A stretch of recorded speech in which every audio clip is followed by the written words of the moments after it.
कल तक हमने स्मॉल इंटेस्टाइन तो कंप्लीट कर लिया This था। call is now being recorded. आज हम जा रहे हैं लार्ज इंटेस्टाइन के बारे में करने के लिए। लार्ज इंटेस्टाइन में जब इसकी लेंथ होती है और उसको जब तोड़ा जाता है तो 3 भाग में तोड़ा जाता है। किसको? लार्ज इंटेस्टाइन को। क्यों तोड़ा जाता है 3 भाग में? ताकि हमें इसकी पोजीशनिंग पता चल सके कि खाना कहाँ से कहाँ पहुंच रहा है, इसकी एब्जॉर्प्शन कहाँ से कहाँ हो रही है। ठीक है। अब हमारी बॉडी में ऑर्गन के अंदर भी हर एक लोकेशन का एक नाम है, उस डायरेक्शन का एक नाम है, जिस डायरेक्शन में वो काम करो, जैसे भी उसको नाम दिया गया हो। ठीक है। हर चीज का अपना एक नाम है। It is just like an address.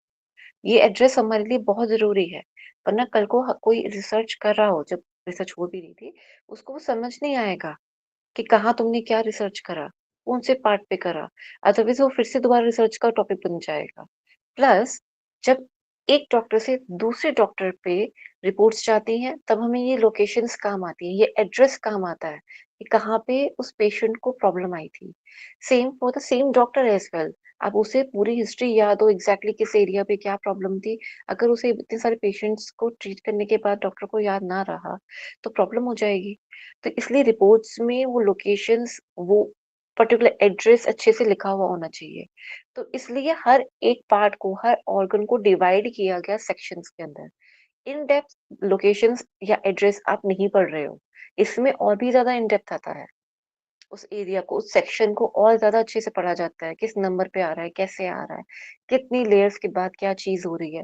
तो प्रॉपर वो चीज हमें पता होनी चाहिए, so that the treatment can be useful और easy, even for the same doctor and for the other doctors. Okay, to understand the problem in depth. इसलिए हमें बार बार नए नए नाम के साथ या नई नई चीजें उसी एक पर्टिकुलर ऑर्गन के ऊपर पढ़नी पड़ती हैं। ठीक है, या कहीं याद करनी पड़ती है। लार्ज इंटेस्टाइन जो होती है नियरली 1.5 मीटर लॉन्ग, 1.5 मीटर लंबा और 6.5 सेंटीमीटर चौड़ा है इसका डायमीटर। और उसका कितना डायमीटर था स्मॉल इंटेस्टाइन का, किसको याद है? लेंथ तो 9 मीटर होगा, डाया तो मिनिमम इससे कम होगा sir, mind of 2.5 centimetre. I am sorry, किन्होंने बताया? उषा जी, आपने Length कितना 5 बताया? meters 2.2 and metre. diameter 2.5। Correct. इससे पहले शिवम जी थे, ये Prakash ji? Yes madam, I am telling that dia तो कम होगा इसका, स्मॉल इंटेस्टाइन का कितना होगा हाँ अभी जी, एग्जैक्टली नहीं है, but it should be less than 6.5 centimetre. हाँ जी, correct. That is the only point of difference between the small intestine and the large intestine, where we call it as a small intestine just because of diameter. That is a correct answer. But Prakashi, very good. lengthwise also, lengthwise, No, ma'am. lengthwise, small intestine is very long. Oh, Very very long. long. Yeah, yeah, it's very long. How Okay. it is? 5 meters. This one is 5 meters. 2.5 Okay, meters. Correct. Correct. okay. Yeah, thank Okay. you. Because small intestine having three part.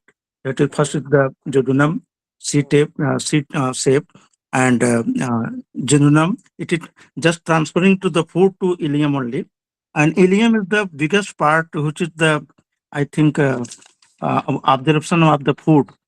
Provide the surface area to the absorption of the food. G. Correct. Abhi, right now we have not get into the absorption area, the digestion area, that part, or we have not switched to right now. We are just understanding the structure of the organ. Yes, Just right madam. now, okay, so that the where are the glands are present, which gland is present, where this gland is present, where the duct are present, everything. And thank you so much, you remind me one thing. Before I start the large intestine, I want to tell you the one common bile duct, where the common bile duct is present. Last in the last class I was not able to tell you where exactly the common bile duct is present. So this is the jejunum, sorry, duodenum. I'm sorry, duodenum. Okay,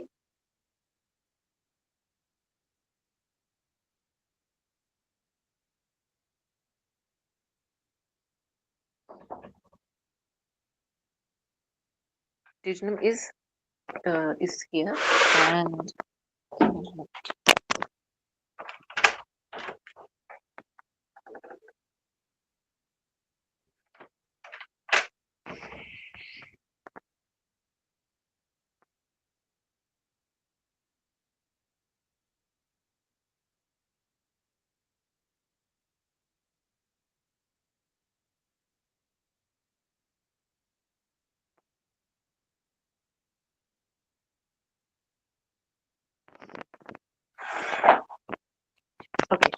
Now we try to understand.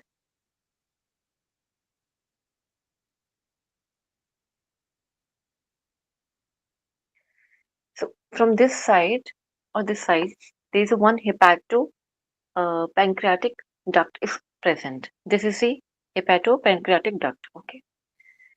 So juice come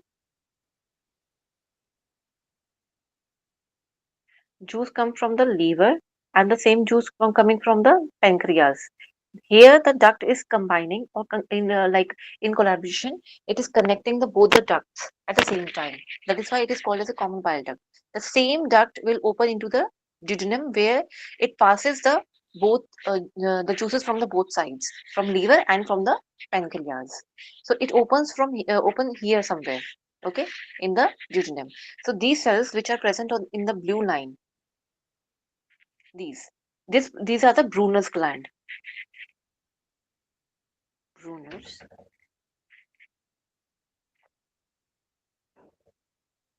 gland. Okay, this Brunner gland is present and it helps us to produce, or Brunner's gland produce some mucus. Okay, it is present and just could say the outside or the outer layer of the duodenum. Okay, ये जो duodenum है, ये duodenum के पास ये वाला जो हम yellow वाला पार्ट देख पा रहे हैं यहाँ पर, तो ड्यूडेनम में यहाँ पे हमें मिलता है क्या, जूस जो मिल रहा है हमें अच्छा खासा। एक तो हमें पैनक्रियास का और लीवर का जूस हमें यहाँ पे मिल पाया, किसकी वजह से, कॉमन बाइल डक्ट की वजह से। किससे लिया उसने, लीवर से लिया, पैनक्रियास से लिया। तो ग्रीन वाला पार्ट जो है वो दोनों को मिलाकर एक, जो मैंने आपको त्रिवेणी संगम बता रही थी मैं कल बार बार, वो ये था। ठीक है, ऐसे बनता है वो, और ऐसे अंदर जाके ड्यूडेनम में वो अपना जूस रिलीज करता है। ब्रूनस ग्लैंड ये आपका आगे चलकर भी आएगा जब हम डाइजेशन का पढ़ेंगे। So I was not able to draw, तो वी यहाँ पे ब्रूनस ग्लैंड को समझाना थोड़ा मुश्किल हो जाता है। तो ये ब्रूनस ग्लैंड यहाँ इस तरह से प्रेजेंट होते हैं। ठीक है, इसका रूल और अच्छे से हम तब समझेंगे जब हम इसका जब डाइजेशन को प्रॉपरली हम हर पार्ट में पढ़ेंगे। ठीक है, क्लियर है सभी को? Okay, next which is a large intestine. जी, तो ये 6.5 सेंटीमीटर लॉन्ग होती है, सॉरी डायमीटर में चौड़ी होती है, और 1.5 मीटर लॉन्ग होती है। ये इसके डायमेंशंस याद रखिएगा, एग्जाम में आते हैं। ठीक है, dimensions are very very important. It begins at caecum ileocaecal wall, जो था जहाँ पे हमारा एंड हुआ था, हमारी स्मॉल इंटेस्टाइन जहाँ पे एंड हुई थी, और स्टार्ट कहाँ पे हो रहा है, लार्ज इंटेस्टाइन यहाँ पे स्टार्ट हो रहा है। तो उसका जो एक स्टॉपेज कह सकते हो, या एक टोल जो होता है, हर एक स्टेट से दूसरी स्टेट में जब जा रहे हो तो जो एक टोल आता है बीच में, तो it acts like a toll. Okay, it terminates at rectum and anal canal. तो जो हमारा लार्ज इंटेस्टाइन है वो कहाँ आके खत्म हो रहा है, रेक्टम में, एनल कैनाल के पास आके वहां पे खत्म हो रहा है। एनल कैनाल पे अगेन हम 2 स्पिंटर्स और पढ़ेंगे। ठीक है, बाद में पढ़ेंगे जब तक वहां पहुंचेंगे। ठीक है, सिकम फर्स्ट पार्ट है, डायलेटेड रीजन है बिलो द इलियोसिकल वॉल्व। ये डायलेट कर, छोटा सा एक सी शेप का, कप शेप का होता है। ठीक है, और इसके जो कोलोन है, कोलोन के अपने 4 पार्ट्स हैं। हमने स्मॉल इंटेस्टाइन में 3 पार्ट्स पढ़े थे, इसके 4 पार्ट्स पढ़ेंगे। तो काउंट कैसा रहेगा, तो काउंट कुछ इस प्रकार रहेगा, stomach 4 parts, small intestine 3 parts, large intestine 4 parts. ठीक है, इसमें कौन कौन से थे हमारे, fundus, cardiac, body and pylorus. ठीक है, ये 4 पार्ट थे इसके खुद के। ठीक है, इसके क्या थे, डी जे आई। ठीक है, डी जे आई, दीदी जीजू इलूलू वाला। ठीक है, अब इसके पढ़ने वाले हम आगे 4 पार्ट्स कौन कौन से हैं। ठीक है, तो पहला है असेंडिंग, ऊपर की तरफ जा रहा है। फिर ट्रांसफर्स, जैसे कि एक ब्रिज होता है वैसे। देन डिसेंडिंग, डाउनवर्ड्स जो चीज लेकर आ रहा है। देन आता है सिग्मोइड, ये एस शेप होता है, ये एस शेप ऐसे करके जा रहा होता है। ठीक है, थोड़ा ज्यादा एस बना दिया मैंने, इतना एस भी नहीं होता, पर वो एस शेप होता है। ठीक है, तो उसको कैसे याद रखेंगे, A T D S, A T D S. आपको जैसे भी याद रखना है, आपका अपना इंडिविजुअल चॉइस है, आप जितना शॉर्ट करोगे उतना याद रहेगा। ठीक है। अब इसके अंदर एक चीज और आप याद करोगे क्या मैम, कैसे याद करना है वो चीज कि स्फिंक्टर्स कहाँ कहाँ प्रेजेंट है। जी इसके पास दो हैं। स्मॉल इंटेस्टाइन में कोई स्फिंक्टर होता है, कोई बताएगा? No ma'am. नो। इसका एंड कह सकते हो, वो हमारा किस पे एंड होता है, सॉरी वॉल्व कह सकते हो। इलियोसिकल वॉल्व जो है सिर्फ वही होता है जो कि इसकी लार्ज इंटेस्टाइन की स्टार्टिंग होती है। एज सच स्फिंक्टर कोई प्रेजेंट नहीं है, ठीक है। तो वॉल्व हो सकती है, यहाँ पे आप कह सकते हैं इसको, ठीक है, जहाँ पे ये एंड कर रहा है और इसकी स्टार्टिंग हो रही है, तो इनके बीच में आप वॉल्व डाल दीजिएगा ऐसे वी, ठीक है। अब यहाँ हमारे पास लार्ज इंटेस्टाइन में दो स्फिंक्टर्स होते हैं। ये कहाँ पे आएगा, सिग्मोइड वाले में आएगा, एनल रेक्टल वाले कैनाल के पास, ठीक है।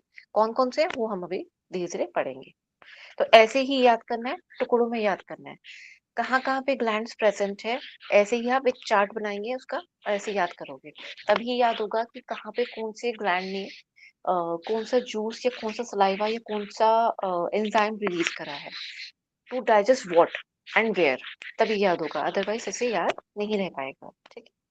चलिए, रेक्टम जो होती है एक डायलेटेड पार्ट होती है, नहीं खुला हुआ, बड़ा ही खुला हुआ कहेंगे कि मीन्स थोड़ा फैला हुआ सा एक पार्ट होता है, leads from sigmoid colon to anal anal canal, ठीक है। Rectum is what? Rectum is quite a dilated, means the one which is not in the contracted position, which is quite more dilated as compared to the previous part of the large intestine, which is just previous, means the descending colon, okay. And the it is just quite larger in the diameter, could say just larger.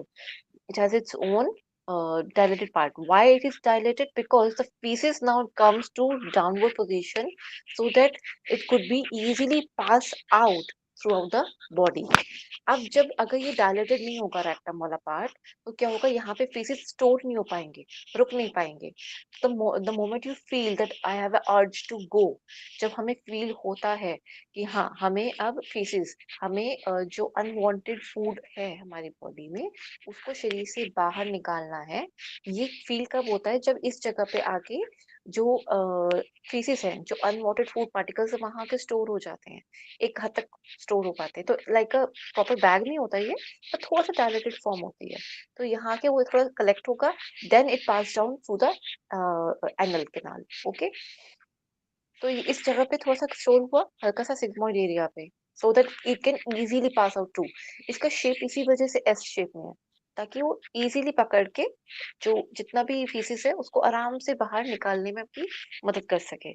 इसलिए English commode जो होते हैं, English toilets जो होते हैं, they are not that helpful, क्योंकि वो इसी सिग्मोइड कोलोन को ही थोड़ा सा उसकी शेप को हेल्प नहीं करते हैं। When we sit in a squat, या फिर हम कहें कि काकासन में या मल आसन में हम जब बैठते हैं, तब उस आसन में बैठने से सिग्मोइड कोलोन जो है वो अपनी नेचुरल शेप में आ पाता है, जिससे फीसिस को पास आउट करना बहुत इजी हो जाता है, ठीक है। when we are not able to sit in the squat position or in the karkasan or in the malasan, and we are in a prolonged period, when any human is sitting on a English commode, then it is quite very hard for the sigmoid and the body to pass out the feces properly. Properly means some of the feces still resides in your body. It is not passed properly or completely through from the body. When it is not passed out from the body, it means it stays there. It is still on the lining.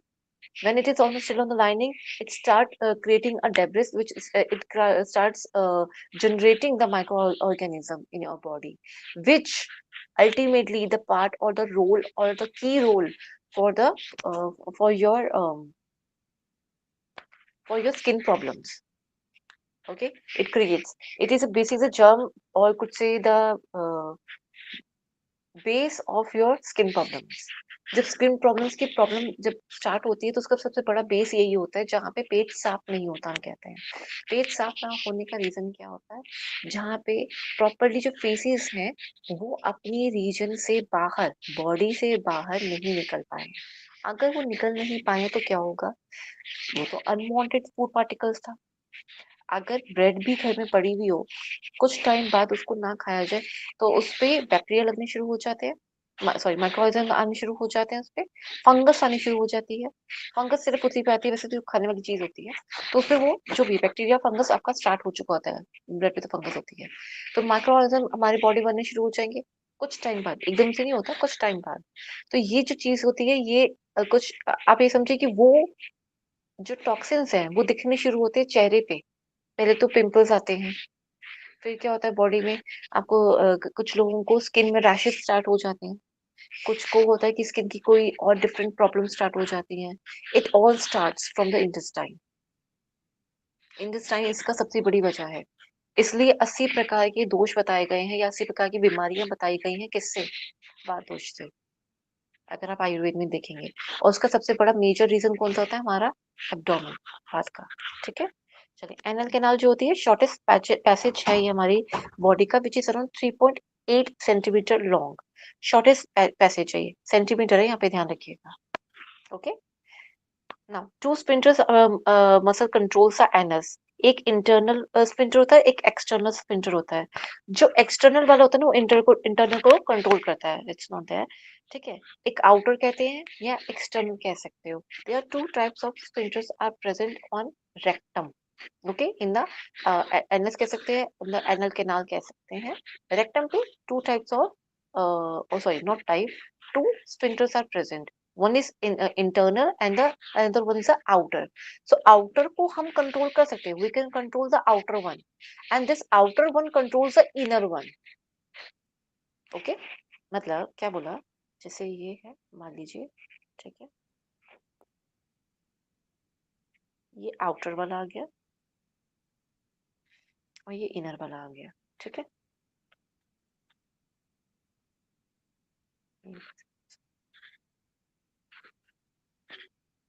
ये कुछ ऐसे। ठीक है, ये स्पिंटर्स लगे हुए हैं, आप समझे यहाँ पर। अब ये क्या करेगा, रेड वाले को हमने कंट्रोल करा अपनी अर्ज से, that I am not able to go right now, maybe I am in a meeting, maybe I am somewhere else, जहाँ पे हम नहीं बाहर जा सकते। मे बी जो एनवायरनमेंट है या कहीं का ऐसा वॉशरूम है जो आपको लगता है नहीं, बड़ा अनहाइजीनिक है, मुझे यहाँ नहीं जाना चाहिए, तो हम कंट्रोल कर रहे हैं, हम अपनी अर्ज को कंट्रोल कर रहे हैं कि हमें नहीं बाहर जाना है। वी आर कंट्रोलिंग अर्ज just because the environment, may be the environment is not safe, it is unhygienic, or maybe I'm in a meeting or somewhere else, I'm not able to go right now. It's quite important. The other thing is quite important. So what we do, we try to control the urge of to defecate.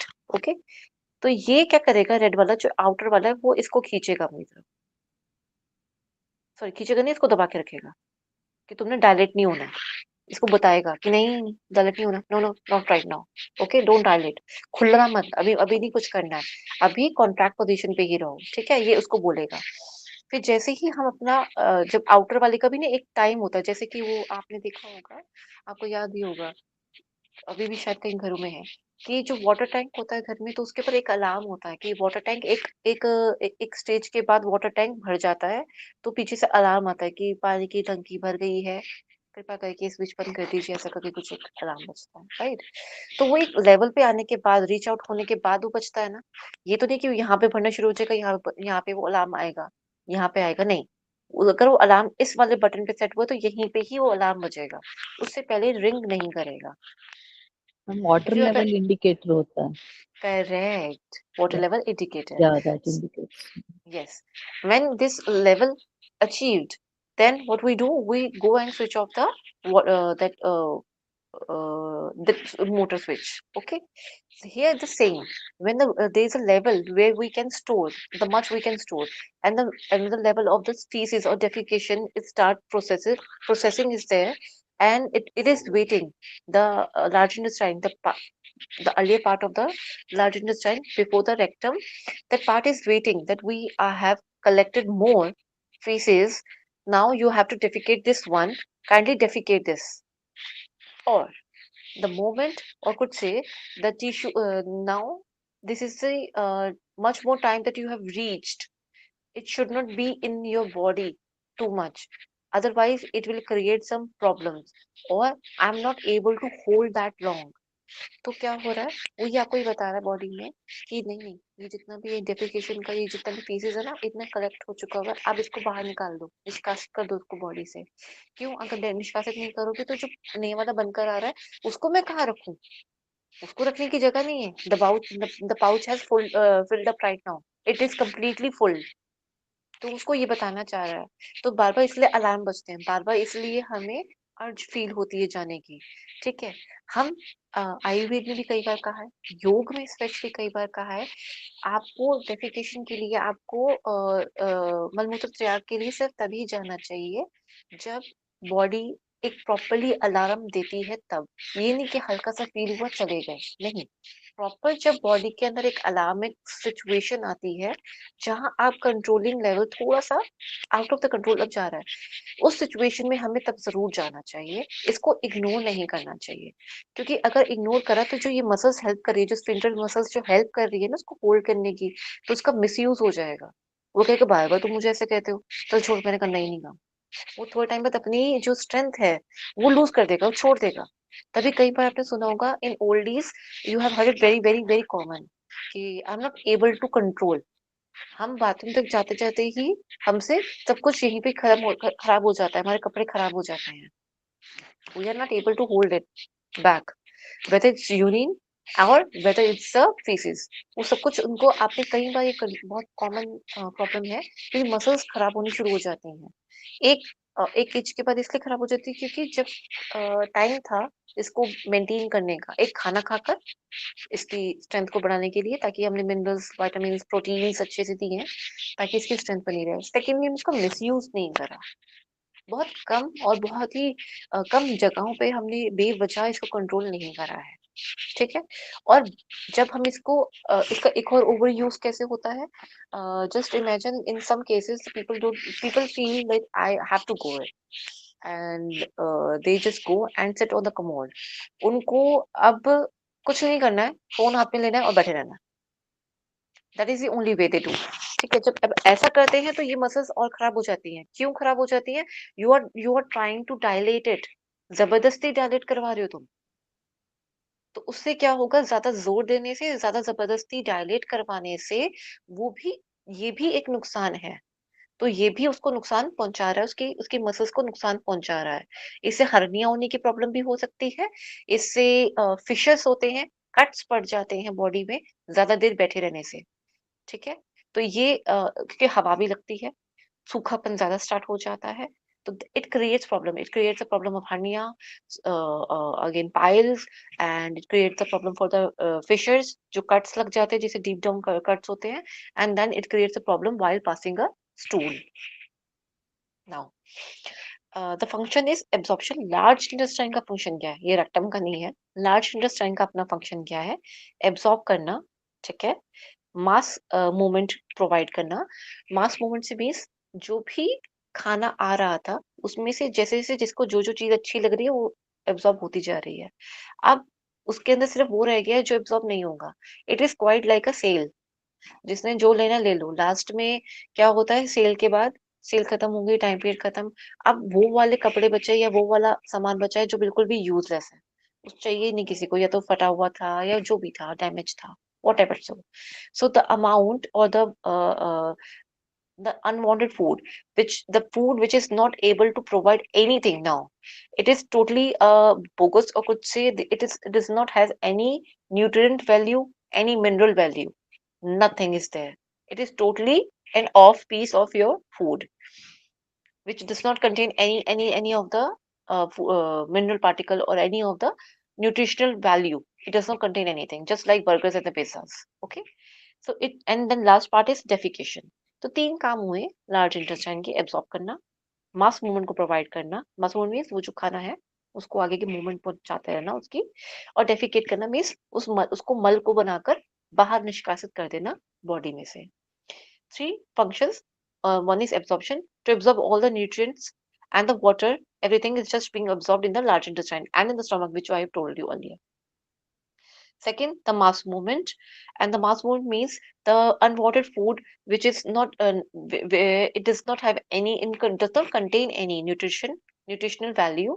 That food will going to be passed from one point to another point, and then ultimately we have to defecate, means we have to pass that unwanted food particle, means we don't need it now, it is of no use, we have to defecate, means we have to exit this food particle from the body, and very important again. Okay, so this is the ascending colon, transverse colon, and this is the descending colon. This is the quite the S shape.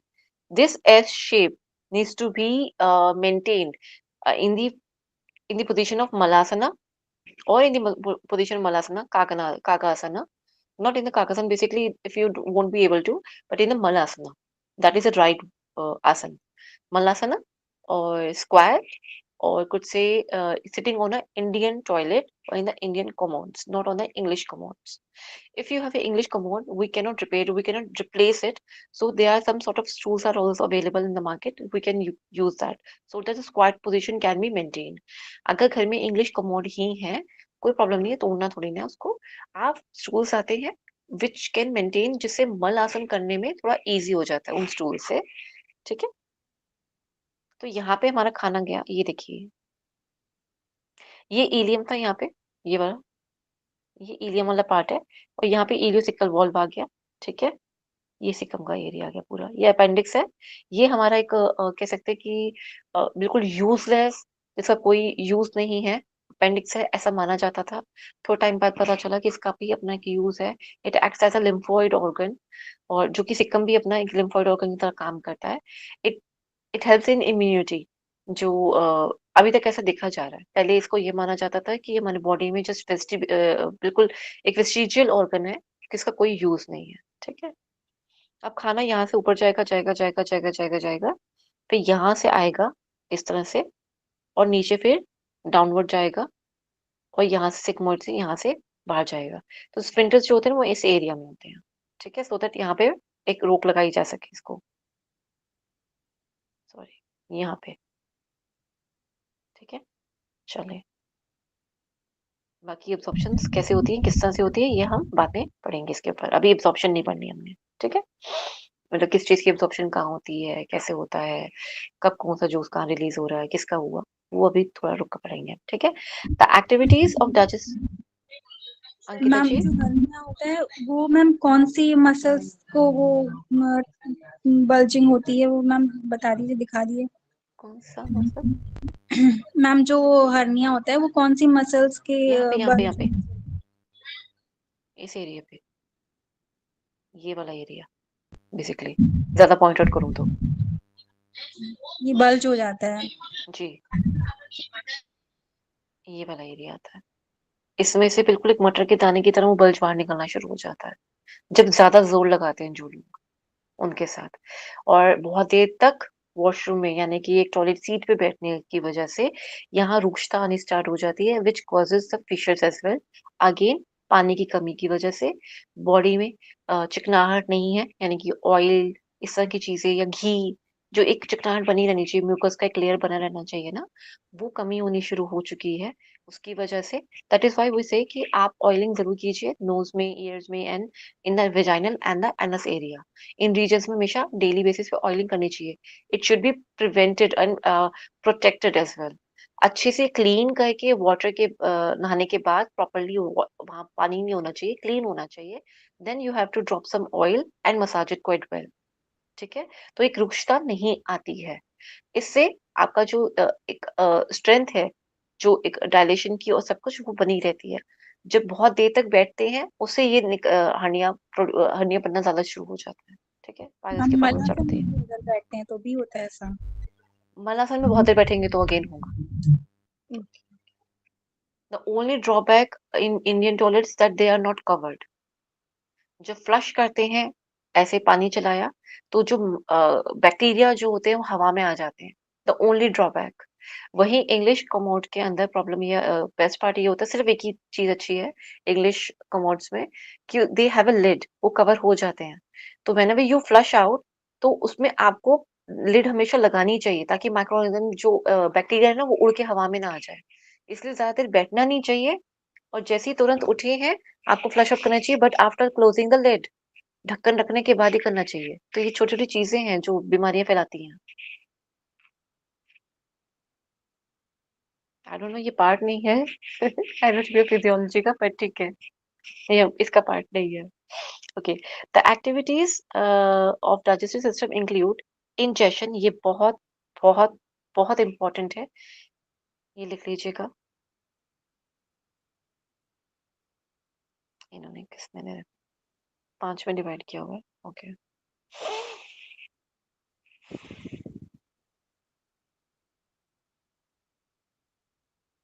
ठीक है, correct है।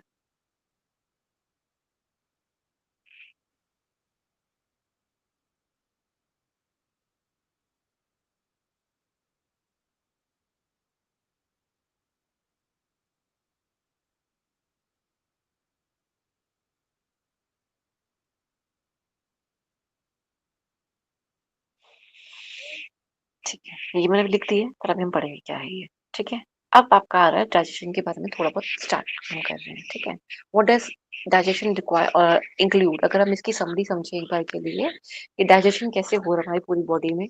हम तो कहते हैं digestion digestion digestion, नहीं, digestion की बात एक्चुअली में ऐसी नहीं होती है।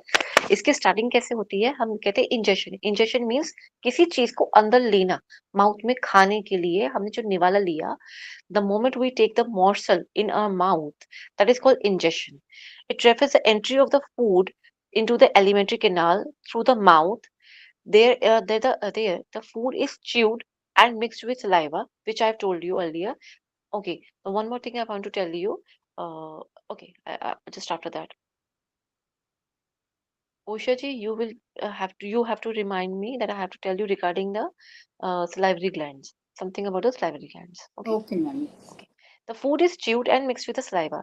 जितना भी खाना है उसको हमने चबाया चबाया चबाया चबाया, बहुत अच्छी पेस्ट बनाई, किसकी मदद से? सलाइवा की मदद से। बैक्टीरियल इन्फेक्शन को किसने मारा? सलाइवा ने मारा। पेस्ट बनाने का काम किसने करवाया? सलाइवा ने करवाया, प्लस दांतों ने करवाया। ठीक है, और जिह्वा ने हेल्प करी कि कोई भी पार्टिकल या कुछ भी ऐसा माउथ में, कोई भी चीज ऐसी माउथ में रह ना जाए, तो वो क्लीन करती गई, साथ साथ में हेल्प करती गई और चबाने में हेल्प करती गई, लेफ्ट से राइट, राइट से लेफ्ट। ठीक है, एंड देन जिह्वा ने हेल्प करी कि जो खाना था उसको गले के नीचे, माउथ से नीचे गले की तरफ उतारा। ठीक है, ये कैसे, ये सब कुछ हमारा इंजेक्शन हो रहा है।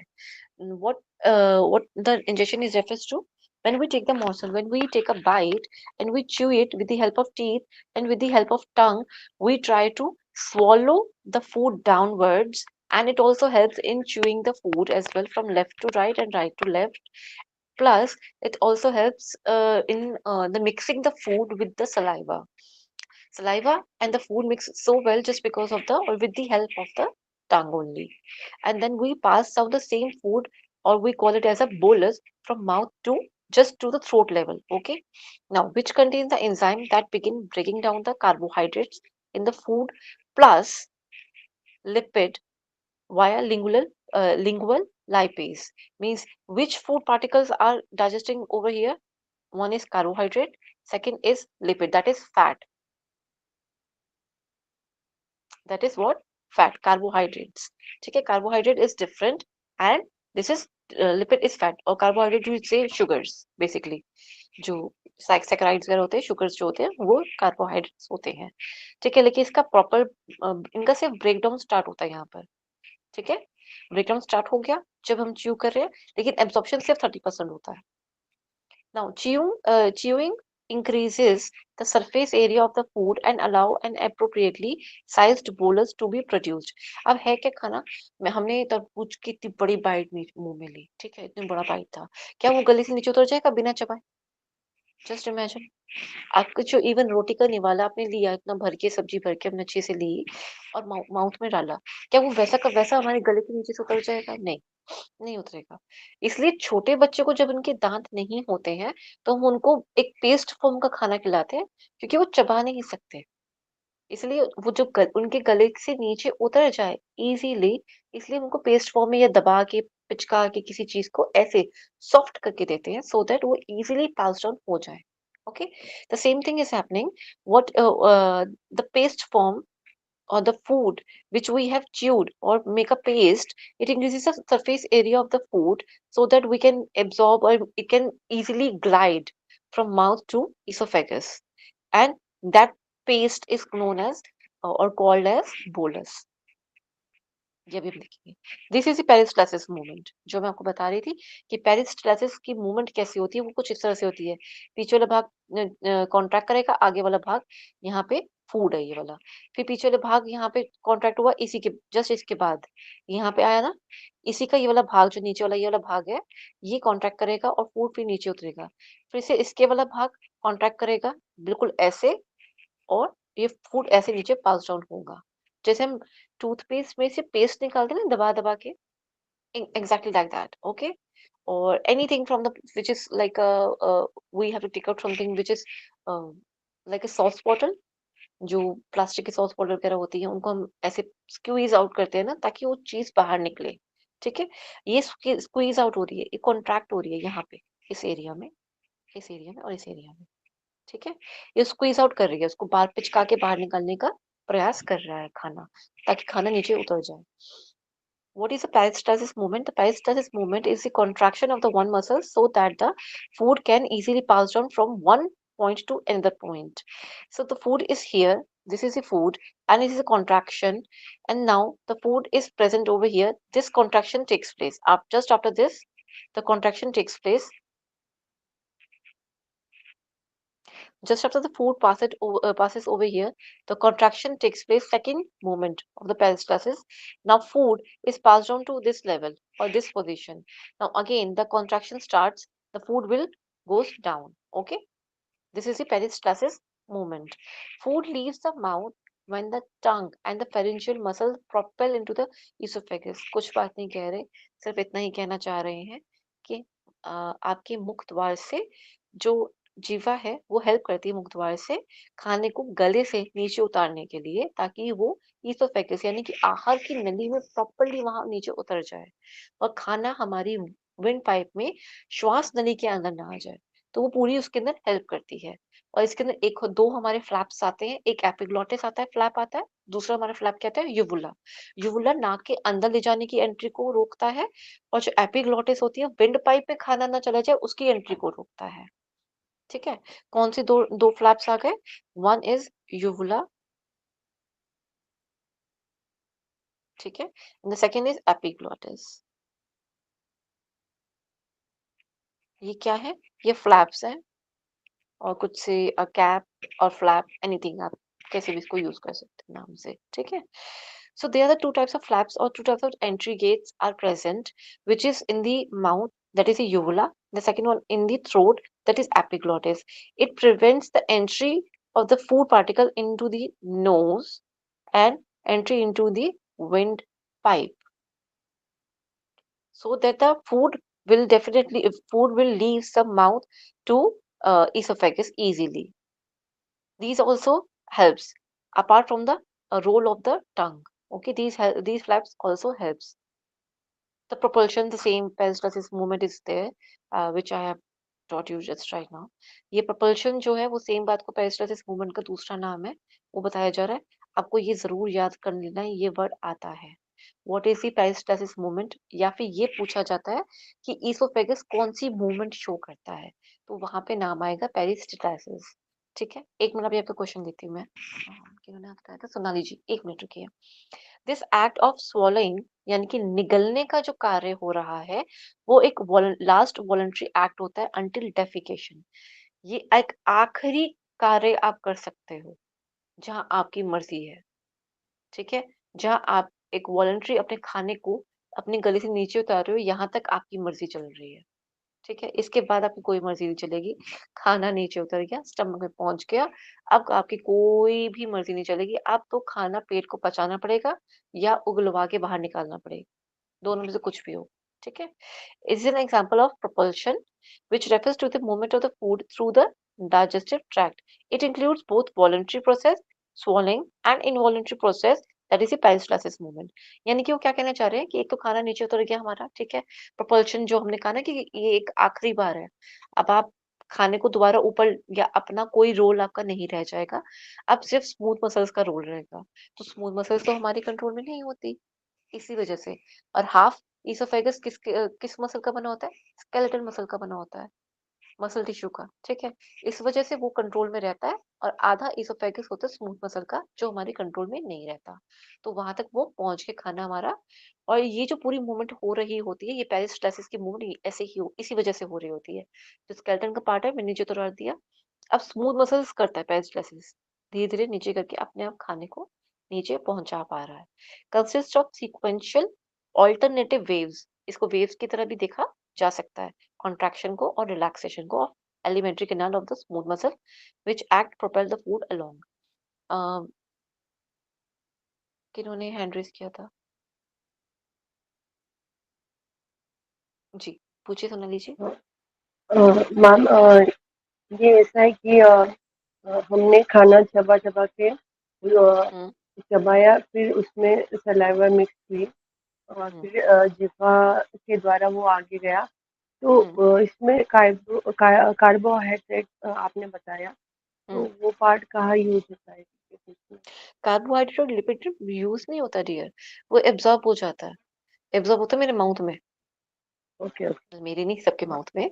वो एब्जॉर्ब हो जाता है, कार्बोहाइड्रेट और लिपिड यहाँ पे 30% सिर्फ एब्जॉर्ब होता है, ठीक है? सिर्फ 30%। बाकी का नीचे और डाइजेस्ट होगा और टूटेगा। तो जो बेसिक लेयर, जो आप समझिए कि एक चेन है ऐसी, मान लीजिए, ठीक है? ये कार्बो कार्बो कार्बो कार्बो कार्बोहाइड्रेट्स है, तो ये वाला बॉन्ड ना टूटेगा, टूटो टूटो टूटो, इसको तोड़ दिया, ठीक है? ये नियरली 30% है, आगे और चेन जा रही थी, और चेन है, बहुत लंबी चेन है, बहुत ही लंबी चेन है। उसमें सिर्फ 30% इतना ही था, मान लीजिए। और ये वाले जो इसके बॉन्ड से ना, इसको काटना बड़ा आसान था। ये वाला काम ना सलाइवा कर सकता था, बहुत इजीली सलाइवा कर सकता था, सलाइवा को कोई प्रॉब्लम नहीं होती। सलाइवा ये वाला काम कर सकता था, तो सलाइवा ने ये वाले बॉन्ड्स तोड़ दिए। तो चेन में जहां जहां भी कार्बोहाइड्रेट के ये वाले बॉन्ड्स है ना, वो तोड़ लिए और इन सबको ना एब्जॉर्ब कर लिया। ऐसे होता है। अब जो बॉन्ड थोड़े ज्यादा स्ट्रॉन्ग, जहां जहां जिस जगह जब पे थे, बहुत लंबी चेन है ना ये वाली, तो उसको जहां पे स्ट्रॉन्ग लग रहा था, उसको उसने पेट में जाके और तोड़ा, और इसकी एब्जॉर्प्शन आगे चलकर करवाई, ठीक है? कुछ इस प्रकार से आपके समझने के लिए, एक ले लैंग्वेज में समझे तो ये इजी वे है समझने का, कि जो ये चेन टूटती है, ये इस चेन को एक लेवल तक तोड़ना जो होता है, वो ऐसे तोड़ा जाता है और फिर इसको ऐसे एब्जॉर्ब कराया जाता है। जो हम ब्रेकडाउन ऑफ फूड कहते हैं, वो ये होता है कि एक जो चीज है, जैसे कि प्रोटीन है, प्रोटीन बना होता है किससे? प्रोटीन बना होता है हमारा पेप्टाइड से। Bond bond bond bond. अब ना प्रोटीन हमारे पास, अभी आपने पढ़े नहीं है, प्रोटीन बहुत सारे टाइप के होते हैं, एसेंशियल, नॉन एसेंशियल, उसमें भी बहुत सारे टाइप्स हैं। तो कितने होते हैं, उनको हम पढ़ते हैं। तो सबके पास ना अलग अलग एक कुछ होता है यहाँ पर, जिसकी वजह से वो एक डिफरेंट प्रोटीन का स्ट्रक्चर बन जाता है। वो जानने की जरूरत नहीं है, ठीक है? मैं आपको सिर्फ पेप्टाइड बॉन्ड बता रही हूँ। तो पेप्टाइड बॉन्ड जो होता है यहाँ पे, पेप्टोन्स हैं जो इनको तोड़ा, उसको जो तोड़ते जाएंगे तोड़ते जाएंगे तोड़ते जाएंगे, तो ये एक अलग पी बन गया, ये एक अलग पी बन गया, ये अलग पी बन गया, फिर ये वाला भी अलग हो गया। अब ये जाके यूज होंगे। ये सॉरी सॉरी, पेप्टाइड बॉन्ड होता है, अमीनो एसिड्स होते हैं, सॉरी। ये ऐसे होता है, अमीनो एसिड, एंड देन ये peptide bond, amino, peptide bond, amino. तो ये कुछ इस तरह से प्रोटीन बना हुआ होता है। तो इसको जब तोड़ा जाता है, यहाँ से कुछ हीट भी निकलती है, एनर्जीज भी निकलती है, सब कुछ होता है, और इसको यूज करा जाता है आगे सेल सेल के द्वारा। अलग अलग कामों में अलग अलग अमीनो एसिड्स यूज होते हैं, ठीक है?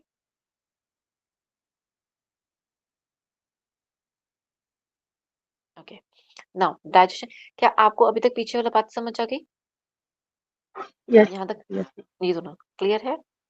Okay. Now the part of the digestion, nothing.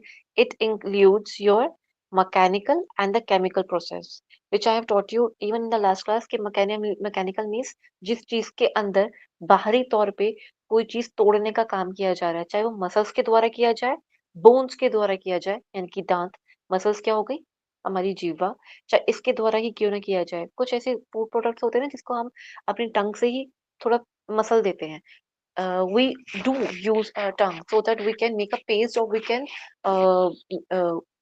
we just change the formation or change the food particle from solid to a paste form with the help of the tongue and with the help of teeth. So with the help of bones and the tongue muscles, we are changing the form of a food from solid to a paste form. That is this is called as mechanical process of digestion. Now, what is the chemical part? Chemical part is the saliva. That is the chemical part. Here, the bone and the muscles are involved. Okay, the saliva and the other juices are involved, which is called as a chemical digestion.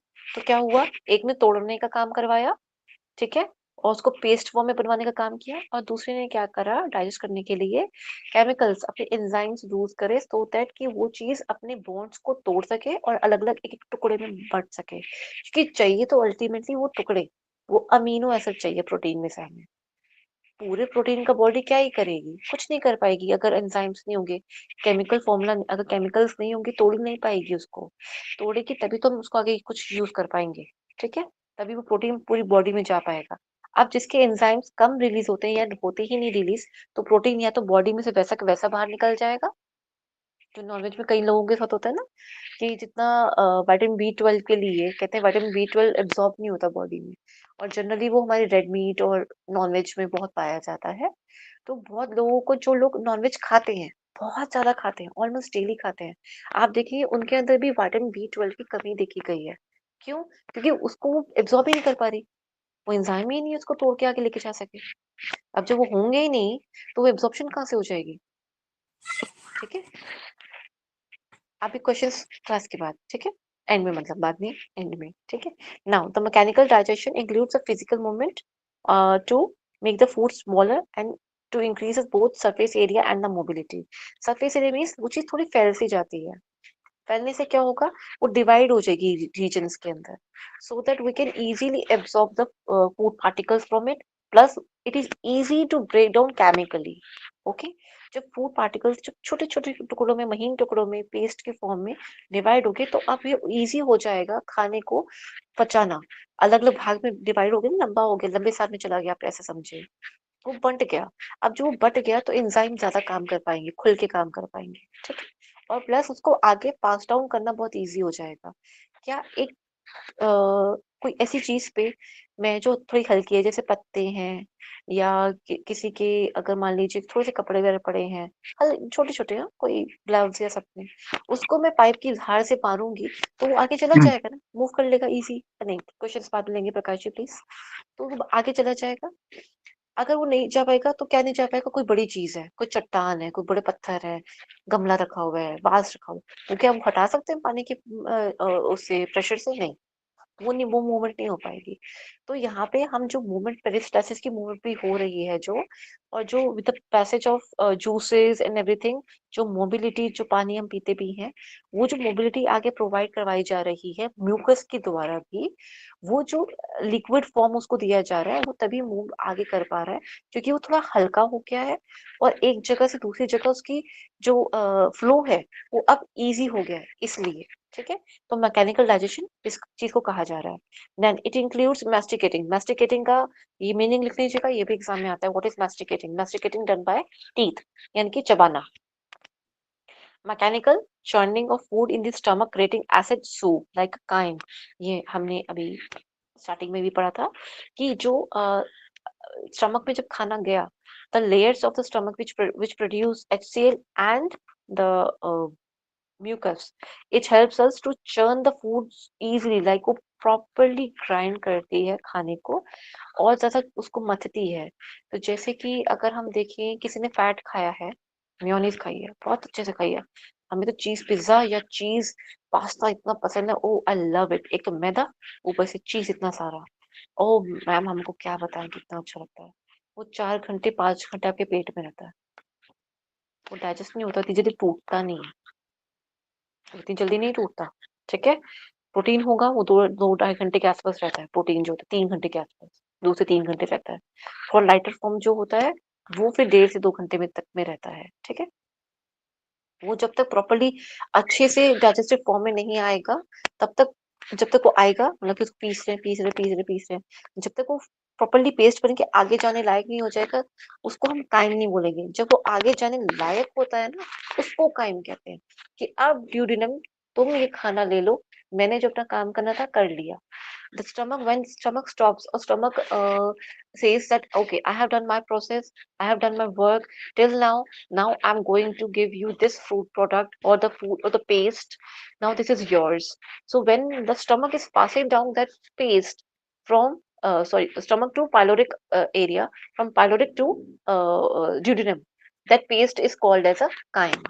Till the moment it is not transferring or transporting that same food or the paste, it won't be called as a chyme. Okay, the chemical digestion starts, involves secretion of enzymes through digestive tract, starting from mouth. Digestive secretions break down chemical bonds, जो अभी मैंने आपको समझाया, hold the particles together and complex food. वो क्या कहना चाह रहा है, सेम बात को रिपीट कर रहा है, बस अंग्रेजी में। ठीक है, कोई नई बात नहीं बोली। ठीक है, complex food molecules into the chemical building blocks, for example protein separates into the amino acids. The process is complete in the small intestine. अब जो और बॉन्ड को तोड़ा जा रहा है, क्योंकि सारी चीजें अलग अलग जगह पे एब्जॉर्ब हो रही है। क्यों मैम, ऐसा क्यों है? क्योंकि अलग अलग जगह पे एंजाइम्स रिलीज होते हैं उसके। अलग अलग जगह पे अगर एंजाइम रिलीज नहीं होंगे, अगर माउथ में ही सारा खाना डाइजेस्ट हो जाता, तो बाकी पूरे शरीर की जरूरत ही क्या है? प्लस बाकी जो ब्लड जो हमारा है माउथ में, वो कम लेवल पे है as compare to the stomach, as compare to the intestine. ठीक है, अब इंटेस्टाइन के पास ब्लड सप्लाई अच्छा है, तो वहां पे एब्सॉर्प्शन इसलिए वहां ज्यादा होती है। स्टमक के लिए इसमें स्टमक के पास भी है ब्लड का फ्लो, वहां पे भी ब्लड से एक्सचेंज अच्छा इजीली हो जाता है, वहां भी ब्लड स्ट्रीम का काम होता है, लेकिन बहुत कम। तो जो वहां पे कम होता है, वहां पे एब्जॉर्प्शन उस चीज की ही होती है, वो ब्लड के अंदर डाल दी जाती है। वो पहले लेयर्स के अंदर एब्जॉर्ब करेगा, देन ब्लड के अंदर देगा, ऐसे नहीं देता। ठीक है, सेम जब यहाँ पे इंटेस्टाइन में आए, यहाँ पे ब्लड का सप्लाई एक्सट्रीम लेवल पे होता है, इसलिए कहते हैं खाना खाते वक्त या खाना खाने के तुरंत बाद, 1.5 घंटे बाद कम से कम वॉक नहीं करनी चाहिए। और सबसे ज्यादा गलती यही की जाती है कि हम खाना खाते ही तुरंत वॉक करते हैं, तुरंत। ये सबसे बड़ी गलती है, वॉक नहीं करनी चाहिए। क्यों मैम वॉक क्यों नहीं करनी चाहिए? वॉक इसलिए नहीं करनी चाहिए क्योंकि ब्लड सप्लाई जो होती है वो पैरों में चली जाती है, और हमें तब मैक्सिमम ब्लड सप्लाई अपनी एब्डोमेन में चाहिए। ओके, सो दैट Ma'am, बिल्कुल। here, ma'am, here one thing like they say now after food, you take a nap of 5 minutes, yes, that is right? Good, but that should be taken after 10 minutes at least, 15 to Ah, 15-20 minutes yeah, that's at least, इतना gap होना चाहिए। okay. Okay, okay, and please hand raise कीजिए अगर कोई ऐसे problem है तो, या कोई ऐसा डाउट है तो please hand raise. Okay, okay, okay, वैसे आपका ma'am. क्वेश्चन कोई ऐसा नहीं था कि लेग को हटा रहा था, ऐसा नहीं था। यहाँ क्वेश्चन तो था ही नहीं, आपने तो सिर्फ एक बात आपने कही थी। ठीक है, okay, now the absorption part is just because of the blood. Okay, what is holding everything? The intestine, जो इंटेस्टाइन की वॉल्स हैं, जो उसकी दीवारें हैं, उसने खाने को तो रोका है, पर इस दीवारों में भी खिड़कियां हैं, तो जो ब्लड तक खाना पहुंचा पाती हैं। खाने का मतलब क्या है? फूड पार्टिकल नहीं पहुंचा रही वहां पर, ना ना ना ना। उसने जो फूड पार्टिकल तोड़े, मतलब ये थोड़ा मोटा हो गया, ये जो उसने अमीनो एसिड्स तोड़े थे ना, ये ये अमीनो एसिड्स जाएंगे ब्लड के अंदर। ठीक है, फूड पार्टिकल नहीं जाता ब्लड के अंदर। ओके, अच्छा।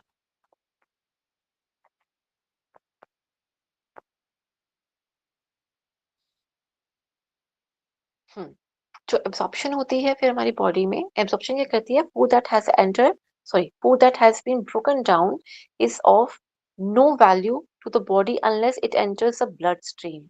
अगर कोई भी चीज टूट गई, जैसे मैंने कहा ना कि विटामिन B12 नॉनवेज में बहुत ज्यादा होता है, मांस मच्छी इन सब में बहुत ज्यादा होता है, रेड मीट उसमें बहुत ज्यादा होता है। खाने वाले लोग भी बहुत ज्यादा है, खा भी बहुत रहे हैं, ऑलमोस्ट डेली खा रहे हैं, लेकिन वो बॉडी में ना ब्लड स्ट्रीम के अंदर पहुंच ही नहीं पा रहा। जैसे मैंने कहा, उसकी एब्जॉर्प्शन ही नहीं हो पा रही, एब्जॉर्प्शन हो नहीं पा रही, तो जैसा शरीर में आया था वैसा बाहर निकल गया। Exactly the example that I gave you regarding the vitamin B12.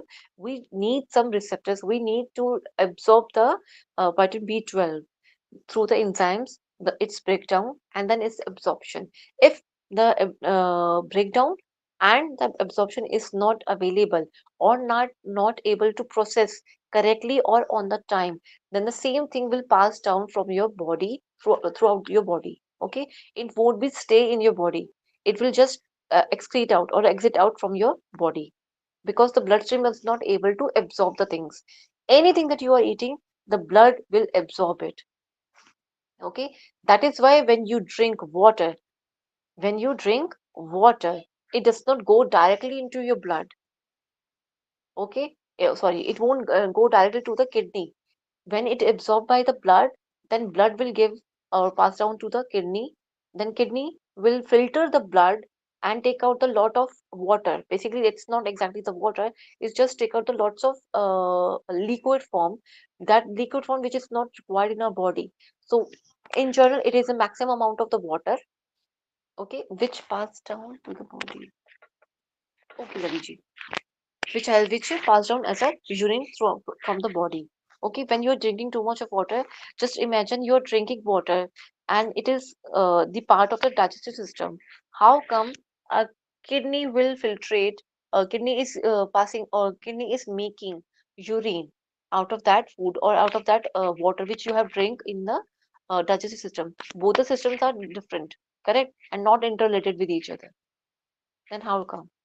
It is just because of the bloodstream, because it is absorbing and then pass it down or transported to the kidney.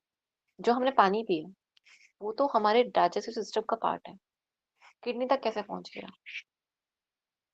Kidney ने उसको urine यानी कि एक मूत्र में कैसे convert कर लिया? किस तरह से हो गया जब दोनों में कोई रिलेशन ही नहीं है? किडनी सिस्टम कहाँ, डाइजेस्टिव सिस्टम कहाँ, दोनों में कोई मिलान ही नहीं. तो ये सब कैसे हो गया? तो जो पानी हम पीते हैं वो ब्लड स्ट्रीम में जाता है. ब्लड जो होता है वो किडनी में जाता है फिल्ट्रेशन के लिए, सफाई के लिए. सफाई होती है कि खून की, कहाँ पे होती है खून की सफाई या ब्लड की सफाई होती है किडनी में. ब्लड गेट इट्स जी अंकिता जी. No, nothing. तो the blood get filtration means उसकी सफाई होती है. It's called filtration process. Means if any debris, if it's not debris, any toxins are present in the blood, then it go clean or filter by the kidneys only.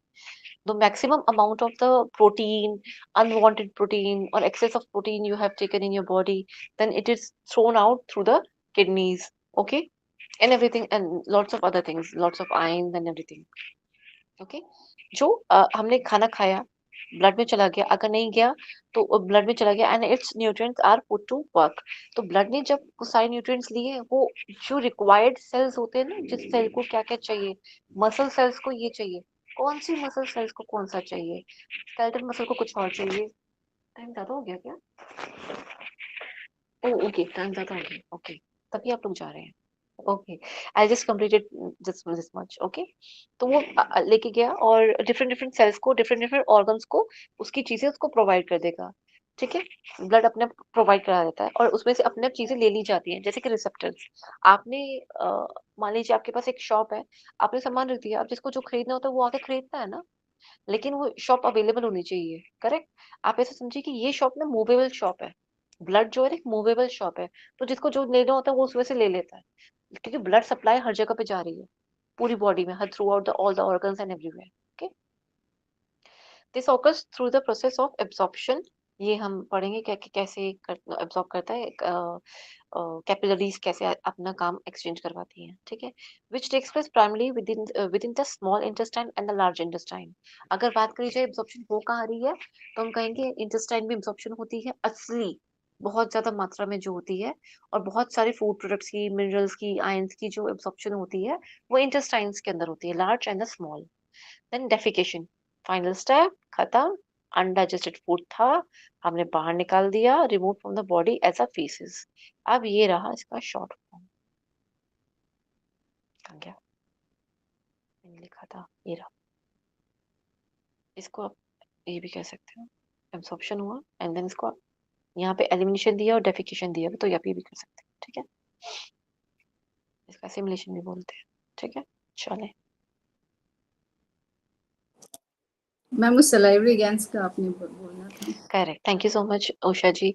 Salivary gland के ना अपना नाम होते हैं, 3 नाम होते हैं। तीनों सलाइवरी ग्लैंड के अपने डिफरेंट नेम्स हैं। ये नेम मैं देख रही थी आपके प्रीवियस ईयर्स में, शायद क्वेश्चन पूछा भी गया था इसका, सलाइवरी ग्लैंड। ठीक है, ये रहा। ये नाम लिख लीजिए और कुछ नहीं इसके अंदर पढ़ने वाला, सिर्फ इसके नाम नाम कहिए किस किस की, और मतलब जो ये सलाइवरी ग्लैंड्स है इसको और क्या कहा जाता है। इसके 3 नाम है, मैं वो लिख रही हूँ, सिर्फ इसको नोट कर लीजिएगा आप सभी। ठीक है, तो इसको याद कैसे करेंगे। पहला जो है पैरोटिड ग्लैंड है, पैरोट वाला पैरोटिड ग्लैंड जो है, इसका दूसरा नाम क्या आता है। इसका दूसरा नाम आता है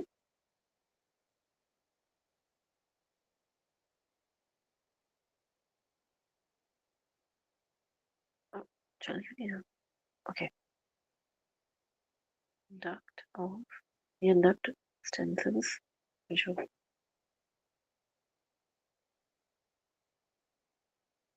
डक्ट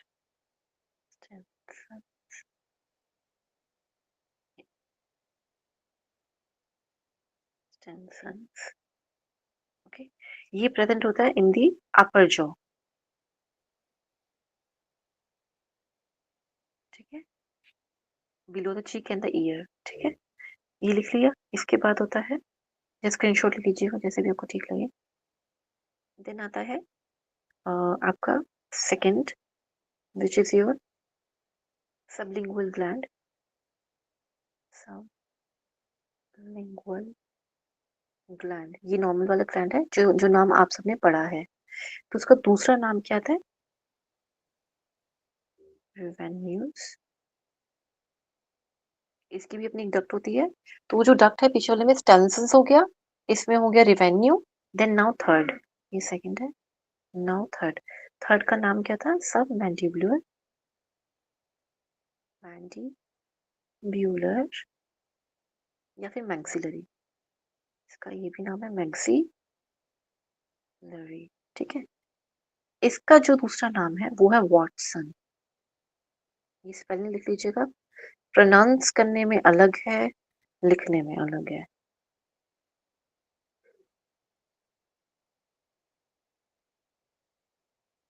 वॉटसन,